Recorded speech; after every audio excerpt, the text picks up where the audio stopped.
beneath the feet of more than 20 million people in Southern California, the Earth is under more pressure than it has been in over 1,000 years. Not decades, not centuries, over 1,000 years. And this week, the ground just moved. A magnitude 6.0 earthquake struck the Gulf of California, just a few hundred miles south of the most stressed and overloaded fault system in the modern world. Scientists are not treating this as a distant Mexican tremor that has nothing to do with California. They are treating it as a direct poke to a geological monster that has been locked, loaded, and building pressure since before the Crusades began. This video is going to explain exactly what happened, why the location of this earthquake matters more than the size, and what the concept of an earthquake gate means for every person living between San Diego and San Francisco. Stay with me. At 12:45 in the afternoon local time, a sharp magnitude 6.0 earthquake ruptured the seabed in the Gulf of California, offshore northeast of La Paz, Mexico. The shaking was felt across multiple Mexican states, sending a sudden violent jolt through coastal communities and rattling buildings across the region.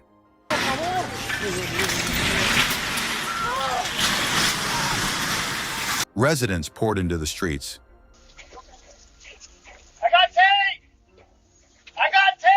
Two numbers define why this particular earthquake is more alarming than it might appear on the surface. The first is the magnitude. A magnitude 6.0 is not a minor tremor. It represents a massive, instantaneous release of tectonic energy, enough to cause serious structural damage in the wrong place, enough to be felt across an enormous area, and enough to send measurable seismic waves traveling hundreds of miles in every direction. The second number is the depth. 6 miles, 10 kilometers. In seismology, depth is everything. When an earthquake occurs deep within the Earth, the surrounding rock absorbs and dampens a significant portion of the energy before it reaches the surface. Buildings shake, but the ground between the rupture and the surface acts as a natural buffer. But a shallow earthquake has almost no buffer at all. The energy from the rupture reaches the surface with almost nothing lost. It strikes with what geologists describe as raw, unfiltered force. These are the earthquakes that bring structures down. These are the earthquakes that kill people. At 6 miles deep, today's Gulf of California earthquake was extremely shallow. Fortunately, the offshore location meant that the worst of the energy was absorbed by deep ocean water before reaching populated coastlines. Authorities confirmed there was no immediate tsunami threat, and structural damage on shore was limited. But the location that made this earthquake less immediately destructive is also the precise reason why seismologists immediately turned their attention north, toward California.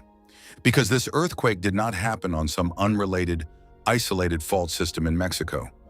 It happened on the Imperial Gulf Fault System, a directly connected component of the same continuous tectonic engine that drives the San Andreas Fault. These are not two separate geological features. They are physically connected.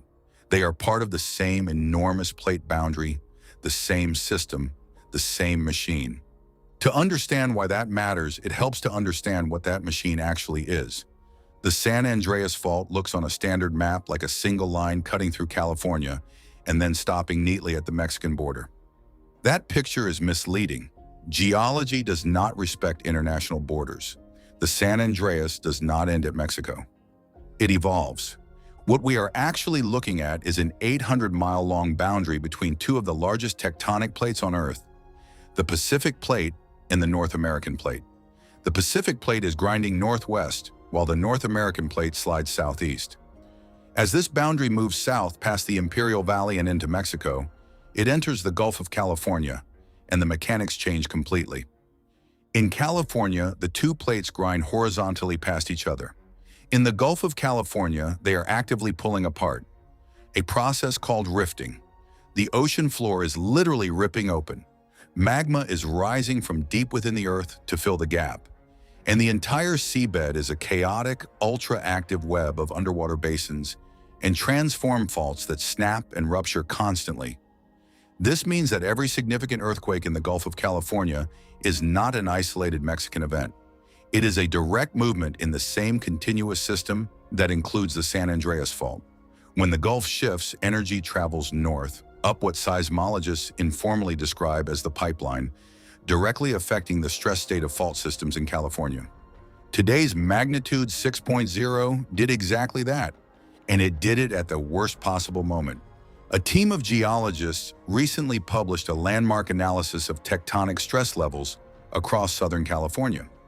They measured centuries of crustal deformation and compared it against historical rupture data going back over a millennium. What they found has been described within the scientific community as genuinely alarming. The southern San Andreas fault and its neighbor, the San Jacinto fault, have reached their highest accumulated stress levels in over 1,000 years. Think of what that means in physical terms.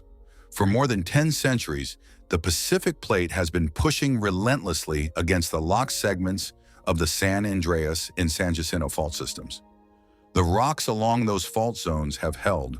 They have refused to move. But every year that passes without a major rupture, more energy accumulates, more pressure builds. The system behaves like a mechanical spring being compressed continuously, getting tighter, storing more energy, and becoming progressively more sensitive to any disturbance. The last time these fault systems held this much accumulated energy, the Crusades had not yet begun. Human civilization has never existed alongside these faults in the state they are currently in. And while most public attention focuses on the San Andreas, scientists are particularly concerned about the San Jacinto fault. The San Jacinto branches directly off the main San Andreas line and cuts through some of the most heavily populated and economically critical areas of Southern California: Riverside, San Bernardino, and communities extending towards San Diego. According to the new stress analysis, the San Jacinto fault is now in what geologists call a critically loaded state. It has been quiet for too long. The energy stored beneath major highways, hospitals, skyscrapers, and suburban neighborhoods along its length is, by any historical measure, extraordinary. The study's conclusion is stark. The entire Southern California fault system has become so sensitive to additional stress that even a minor tectonic nudge could potentially destabilize it. Scientists do not use language like that lightly. So now the question that this raises: can a magnitude 6.0 earthquake in the Gulf of California actually trigger the San Andreas fault? The direct answer from seismologists is that today's earthquake almost certainly did not instantaneously snap the San Andreas fault. A magnitude 6.0 releases significant energy locally, but the epicenter is hundreds of miles south of the most critically loaded locked segments in California. Seismic energy dissipates with distance. The raw shock wave from today's event does not carry enough force to directly rupture rock thousands of feet beneath Los Angeles or Palm Springs. But the longer answer is considerably more unsettling. It comes down to a phenomenon called dynamic triggering. When a significant earthquake occurs, the seismic waves it generates do not simply shake the ground and stop. They travel outward in all directions, and as they pass through fault systems that are already under extreme stress, they can act as a rhythmic vibration, a nudge to a system that is already at its limit. Scientists regularly observe Gulf of California earthquakes, triggering sudden swarms of micro-earthquakes in Southern California's Imperial Valley within hours of the initial event. The waves arrive, the critically stressed rock responds, and every time the Gulf of California moves in the south, the mechanical effect travels north. Tension released in the south means the Pacific Plate pushes harder into the locked segments further north. Today's earthquake may not have broken the San Andreas fault today, but it added weight to a scale that was already completely overloaded. Now let us talk about the earthquake gate, because this is where the scenario moves from alarming to potentially catastrophic. The San Andreas and San Jacinto faults are not just individually stressed to their historic maximum. They are interconnected. They meet at a specific geological junction in Southern California, known as Cajon Pass. Seismologists have begun referring to this junction as an earthquake gate, and the name is deliberate. Under normal stress conditions, a rupture on one fault system reaching this junction would stop. The gate, in geological terms, would remain closed. The rupture would not propagate across to the other fault system.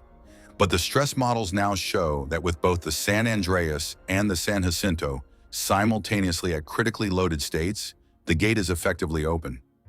If a rupture begins on the San Jacinto fault and reaches Cajon Pass, the models suggest it could blast directly through that junction and simultaneously ignite a massive multi-fault rupture along the full length of the San Andreas. The result would not be one large earthquake, it would be a cascading multi-fault mega-rupture, a single event producing catastrophic shaking from San Diego all the way north to San Francisco. Infrastructure damage across the entire state, multiple major urban areas affected simultaneously, a disaster that no regional response system is designed to handle, because the response systems themselves would be inside the affected zone. And that scenario does not end in California. The San Andreas Fault and the Cascadia Subduction Zone, the 700-mile offshore fault system capable of a magnitude 9.0 earthquake running from Northern California through Oregon and Washington, are geologically connected. Scientists have modeled scenarios in which a major San Andreas rupture transfers stress northward to Cascadia and vice versa. A full multi-fault rupture in Southern California, combined with a triggered Cascadia event, would represent a scale of simultaneous disaster that has no precedent in modern history. A local earthquake specialist in California was recently asked about preparedness for a major San Andreas event. Her answer was direct. She said the region is not ready, and she said it could happen at any moment. That lack of readiness is not a mystery. It is the same pattern that has played out in Venezuela, in Japan's older building stock, in the Philippines, and along every major fault line where human memory of the last catastrophic rupture has faded far enough that the urgency of preparation has been replaced by the urgency of other things. Southern California has more than 10 million buildings. A significant portion of those buildings were constructed before modern seismic codes were introduced, or before those codes were strengthened following the lessons of the 1971 Sylmar earthquake and the 1994 Northridge earthquake. Retrofit programs exist. Funding for those programs has been inconsistent, and the buildings that have not been retrofitted are still occupied, still being bought and sold, still functioning as schools and hospitals and apartment blocks directly above fault systems that geologists now describe as critically loaded. The question of preparedness is not abstract. It is a question about specific buildings, specific roads, specific water mains, and gas lines and power substations that run through or near the fault zones. After a major San Andreas rupture, fire is considered one of the most severe secondary threats, because broken gas lines ignite and broken water mains mean firefighters cannot respond. The 1906 San Francisco earthquake killed most of its victims, not from building collapse, but from the fires that burned for 3 days afterward, because the water supply had been destroyed. That lesson is over a century old. The infrastructure vulnerability it revealed still exists in modified form in Los Angeles today. Today's magnitude 6.0 earthquake in the Gulf of California is not the big one, but it is a movement in the same system. It is a reminder that the machine is running, that the pressure is real, and that the 1,000-year clock that the geology has been counting down is not a metaphor. It is a physical reality building quietly beneath one of the most populated regions on Earth. Subscribe and turn on notifications, because when the situation in Southern California develops further, you will want to know immediately.